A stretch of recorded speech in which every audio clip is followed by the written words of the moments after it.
Hi guys, welcome back to my channel. So today's video is called Do I Feel Guilty Buying Luxury and Is It Normal? Now, this topic of discussion I believe was started by Andri, and she requested for Yota from Yotastyle to give her take on this topic as well. And it was Yota who made a request for me to also do my take on it as well. So it's not really a tag video, it's obviously just if it's something that you want to share your views on, then do. Right, so anyway, before I get started, if you haven't yet entered my giveaway, then please make sure you do so, because I'm now getting very close to my 500 subs milestone, which I'm really excited about. And yeah, it really is also to celebrate my first year of being on YouTube, and it's my way of saying thank you to all my supporters who've been so wonderful and so encouraging to me throughout my journey here. So I will link that video in the description box below. Okay, so let's get started. Okay, so on the subject of is it normal? Well, what is the definition of normal? Now, according to the dictionary, it says conforming to the standard or the common type. Usual, not abnormal, irregular, natural. So I guess we can say, you know, everybody's idea of normal is different because it's very much dependent on your own particular circumstance. So what is normal to a billionaire is not going to be normal to your average Joe, right? What is normal to you may not be normal to me, and vice versa.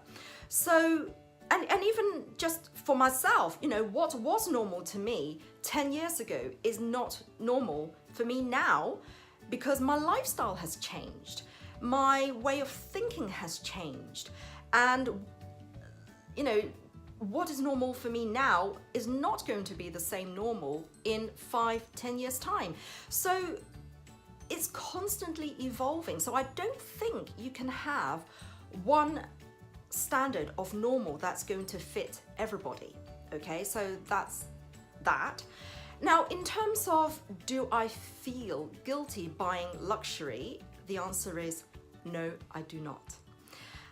Partly it's because I work very hard, and I think we all have a right to spend our money how we want to if we've worked hard to achieve, you know, what we want.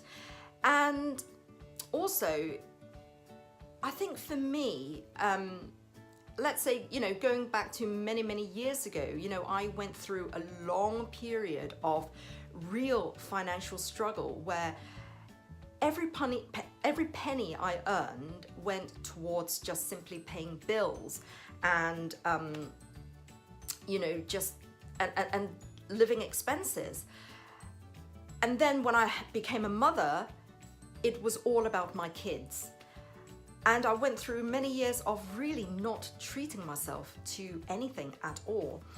And so I guess now, you know, as my life began to change, as my financial situation became better, I was able to afford little luxuries just for myself. And I think I deserve it, you know. And of course, I've always lived a pretty frugal life anyway. And so even now, when I buy something, I don't buy it lightly. I don't spend my money frivolously. I'm not going to just go on some crazy shopping haul and just say, yeah, I'll buy that and this and that and that, and without even looking at the price tag. That's just not something I would do, whether I can afford it or not. It's just built into my mentality that if I'm going to buy something which is fairly pricey, I will first of all do my research, and I will always try to get the best price for that item. Because at the end of the day, you know, what you buy, whether it's a house or a car or a watch or, or jewelry, or a bag, whatever it is you buy, that item is only worth the price that you're willing to pay for. So for me, if I like something, but I think it's only worth a certain amount, then I don't care if it's Hermes or Chanel or Louis Vuitton or whatever. I just won't be prepared to pay over that price. So, but that's just me. So definitely I will always try to buy something at a discounted price, or definitely at a price that I feel comfortable with.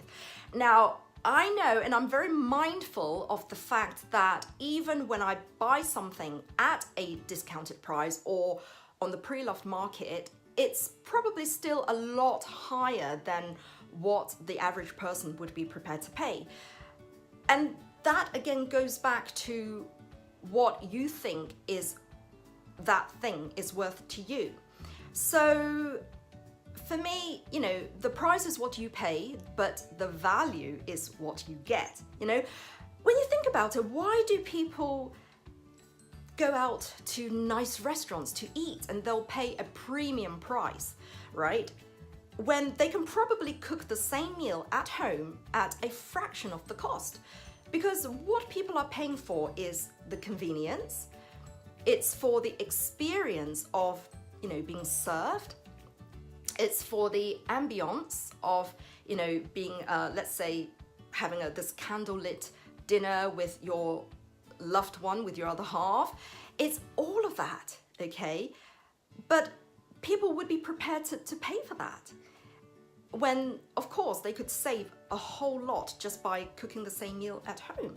But yet people wouldn't think twice about paying top dollars to have a nice meal at a restaurant.